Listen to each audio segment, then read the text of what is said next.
اهلا وسهلا مرحبا بكم نهار اخر من رمضان. نتمنى نلقاكم لا فيديو على خير وبخير. غنشارك معكم شهوات ساهلين بساطين ممكن توجدوهم في نهار واحد، فطور عشاء وكذلك سحور. فخليت لكم فرجه ممتعه. ما تنساوليش لايك لا فيديو وديروا سكرين لوحه المقادير باش تحتفظوا بها، وندوزو نشوفوا الطريقه مع بعض.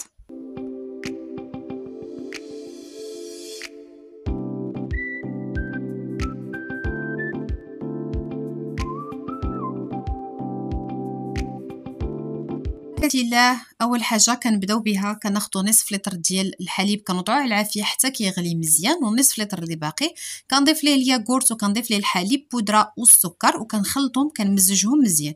ممكن تستعملوا المولينكس من الاحسن، ممكن تخدموا بطريقه عاديه غير بالفوي اليدوي. غنبدا كنضيف الحليب اللي غليته من قبل على الخليطه ديالي ونبقى كنحرك حتى ينسجموا مزيان. كنجيب الصفايه وعاد كنصفي وكنحط في الكؤوس اولا كنحط مباشره، ومن بعد كنجيب الكوكوط اللي كتكون كتسد بالصفاره، او من الاحسن باش ما تاخذش وقت كتير اولا تجيبوا مرميطه اذا ما كنتوش مزروبين عليه، يعني كيبقى 12 ساعه. كنوضعهم في مرميطه وكنصب الماء نكون غليته من قبل حتى ينوصل تقريبا النصف، يعني الربع اولا بين الربع والنصف، وكنغطيه بمنديل وكنغطيه بالغطاء ديالو وكنوضعوه في بلاصه اللي تكون سخونه اولا في الفرن اللي يكون مسخن من قبل وطافي.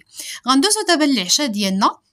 باش نصايب الصلصه فانا كنوضع الطماطم كنقطعها قطع صغيره اولا كان بهاد الاداه كنطحنها مزيان مع البصله والقزبر ومعدنوس، وكنجيب مقلاة كنوضع فيها هاد الخليط ديالي. هنا راه ممكن انكم تضيفوا كذلك الجزر، ما كيبانش نهائيا في لاصوص بالنسبه للدراري اللي ما كيبغيوش ياخذوا ولا ياكلوا الخضر، فكتكون هذه فكره انكم كتضيفوا كذلك الجزر لهاد لاصوص ديالتكم. كنضيفوا التوابل اللي فيهم التحميره وخرقوم وسكينجبير وشويه البزار، وكندير كذلك شويه د العطريه مخلطه، وكندير ورقه سيدنا موسى اولا الريحان، يعني على حسب شنو باش كتبغيو تنكهوها. وكنضيف ملعقتان من الطماطم مركزه وكنوضعهم على عافيه بدون اضافه الماء في الاول. غادي بالنسبه للكفته ديالتي عندكم الاختيار، يا اما كديروا بولات بحال اللي كندير انا، ضفت لهم نص التوابل وشويه ديال القزبر معدنوس بلا ما ندير البصله، اولا ممكن انكم توضعوها مباشره في الخليط ديال لاصوص ديالتكم باش تجيكم فرته مع لاصوص. كيبقى لكم الاختيار، كيف ما ممكن ديروا نصف الكميه مع لاصوص ونصف الكميه ديروها كرات بحال هكا. غنصنع كرات اللي هما صغارين باش غادي نضيفهم لاصوص ديالي من بعد ما غادي نضيف المرق. انا في نفس الوقت كنت درت كاسرول فيها الماء اولا مربيطه تكون فيها الماء، درت الماء يغلي ودرت فيها فقط شويه الملحه وشويه ديال البزار ودرت فيها سباغيتي ديالتي كطيب. اون فوا بدا كتطلع فيها الغليه فكناخذ الماء ديال ديك السباغيتي، يعني كنكون دايره الماء بزياده وكنضيفوا الصلصه اللي انا صايبتها ديال الطماطم، وكنضيف الكرات ديال الكفته اللي عندي وبلا ما نحرك بالملعقه، فقط غير بالمقلاة كنحاول نحرك ونردها على عافيه مهيله حتى كيطيبوا. بالنسبه للبيتزا ديالتنا فالعجينه انا كنسبق لي وحضرتها معكم من قبل فيديو سابق، يعني بدون انني ما نقطع من لا فيديو، لكن هذه المره غادي نخدموها بسرعه. فقط درت المكونات كلهم اللي عندي، بسبست الخليط حتى اندمج مزيان، ضفت رشيشه ديال الخل اللي كتبقى اختياريه ممكن تستغناو عليها، وغادي نجمع بالحليب كما سبق لي وقلت. راه ممكن في هذه العجينه ممكن انكم تخدموا بالحليب، ممكن بالماء، ممكن انكم تخلطوهم بجوج. كنبدا كنجمع حتى كنحصل على عجينه اللي كتكون كتلصق في اليد، ومن موراها من كتخدموها مزيان فمباشره ما كتبقاش نهائيا لا كتلصق لا في سطح العمل ولا في يديكم. غنغطيها بلاستيك غذائي ريثما نوجد الحشو ديالي. بالنسبه للحشو فانا استعملت فقط التونه، فلهذا استعملت فقط الفلفل الاخضر وكذلك البصل. غادي نقطعهم قطع صغيره اولا بهذه الاداه غادي نقطعهم باش هكا كيهبطوا معايا بسرعه. ثم غادي نوضعهم في مقلاة. بالنسبه اللي كتبغي تصايب الحشوه فالدجاج اولا كفته فتوضعوا في الاول في المقلاة مع البصله والفلفل الاخضر، لكن انا فغنوضعها مباشره، يعني غير البصله والفلفله غنوضعهم مباشره لان غنستعمل فقط الطون. غنوضعهم في مقلاة، غادي نضيف لهم القليل من التوابل وزيت الزيتون. بالنسبه للطون انا نهائيا ما كنستعملش العطريه، كنستعمل فقط ملح وفلفل اسود.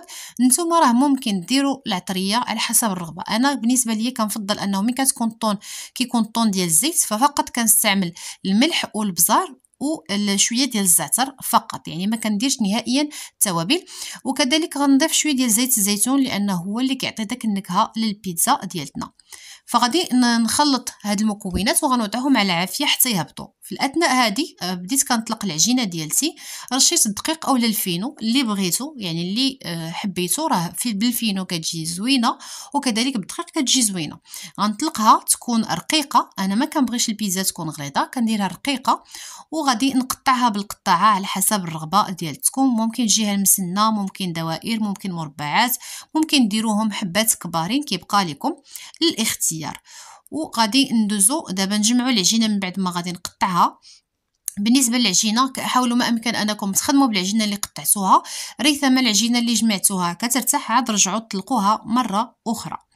غادي ناخذ الاقراص ديالي غادي نتكيهم بفرشاه اولا بشوكه حتى باش ما يتنفخوش معايا بزاف، لان البيتزا راه كتنفخ معنا فيها كميه قليله ديال الخميره، ولكن راه كتنفخ معنا.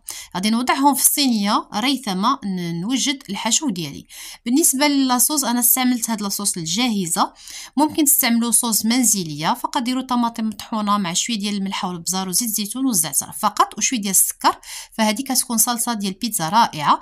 اولا ممكن ديروا طماطم مركزه تضيفوا لها شويه ديال الماء وشويه ديال السكر وملحه والبزار وكذلك الزعتر وتخلطوها وديروها على العافيه حتى تتقل وتخدموا بها كتجي نفس الشيء. من بعد ما استعملت انا لاصوص ديالتي اللي استعملتها، غادي ندير فوق منها شويه ديال الموتزاريلا اللي كتخلي داك كلشي الحشو كيلصق مزيان على البيتزا، حتى اذا كنتو بغيتو تحتفظوا بها من بعد. غادي نوضع البصله والفلفله اللي درتهم شحرتهم من قبل، راه ممكن تخلطوا معها الطون من بعد ما تصفيوها من الزيت، ممكن تخليو الطون هي الاخر باش كتبقى باينه. انا صايب الصينيه ليا والصينيه صايبوها وليداتي ربي يحفظهم، فكنخليهم دائما يعاونونا في رمضان باش كيحسوا بالنكهه ديال رمضان وكيحسوا كذلك انهم حتى هما كيساهموا بشي حاجه.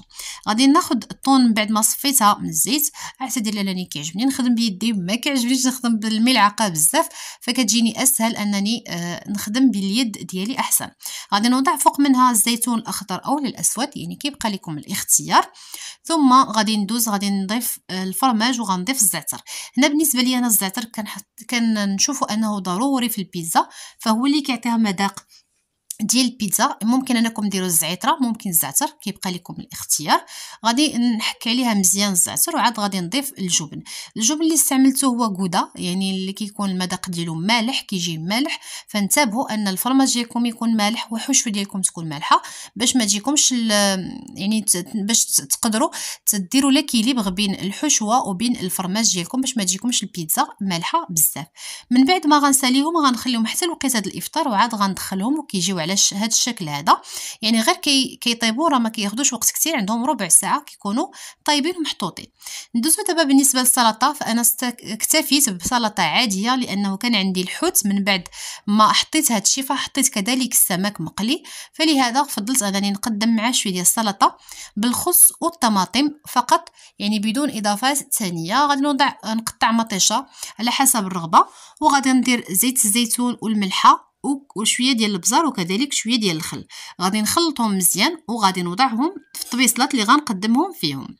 ندوزو اخر حاجه غادي نحطها هو العصير ديالنا. كنوضع كميه من السكر، دائما انا في طرون ونص كنوضع 3 المعالق ديال السكر اولا 2.5 كيكونوا كافيين. كنضيف التشين ديالي اولا البرتقال، وكنضيف كذلك التفاح، وكنبدا كنطحن حتى كيندمجوا. كنبقى نضيف الكميه ديال الماء على حسب التقوليه اللي بغيتو انا ديال العصير، كيجي هائل وكيجي زوين بزاف. لا فيديو ديالنا وصلت للنهايه ديالتها، نتمنى نكون فتكم ولو بالقليل فقط. كما لاحظتوا انا بالنسبه للتحليه درت لو فلون ودرت كذلك دانون اولا الياغورت كيجيو رائعين بجوج بهم، وكذلك العصير ديالنا كيجي شهوه منه. نتمنى هذا الفيديو ديال اليوم يكون عجبكم، ما تنسونيش من اللايك ديالكم ومن التعليق ديالكم، والى اللقاء في ملتقى اخر ان شاء الله وفي نهار اخر من رمضان.